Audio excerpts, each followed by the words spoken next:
Voilà une biographie qui va faire couler de l'encre.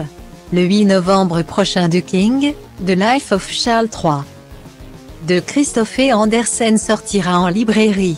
Il jette un éclairage assez sidérant sur les manies et obsessions du prince Charles, dont certaines sont déjà connues du grand public.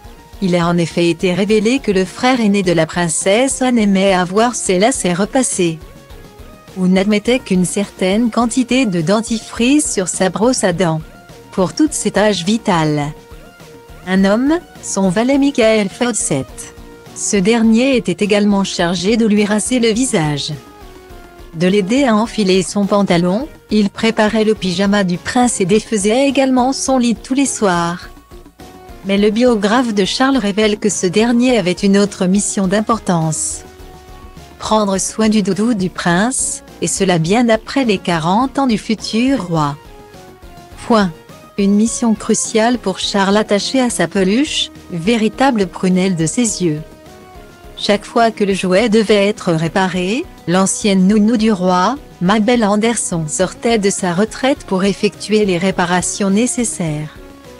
Selon un ancien valet, la nounou à la retraite était le seul être humain autorisé à utiliser une aiguille et du fil sur l'ours en peluche du prince Charles.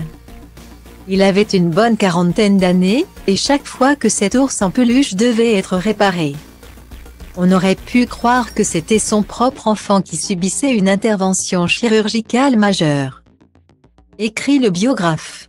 Et le roi n'a pas laissé à ses employés que de bons souvenirs.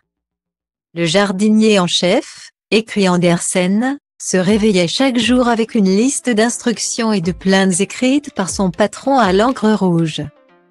Charles se tenait sous son porcher, s'il n'était pas satisfait du travail effectué par les paysagistes. Il leur aboyait des ordres à l'aide d'un mégaphone vert, pour quelqu'un qui a dit avoir été malmené dans son enfance. Le prince Charles aimait manifestement nous rudoyer, a déclaré un employé de Hygrova Andersen. Il pouvait être agréable et courtois, mais tout aussi souvent, il était lunatique et méchant. Il n'hésitait pas à vous crier des insultes si vous faisiez un faux pas. Guillaumet. Un autre ancien valet, Ken Stronach, qui a été, pendant de nombreuses années, chargé de laver à la main les sous-vêtements du prince et de le border dans son lit avec son ours en peluche adoré et d'accord.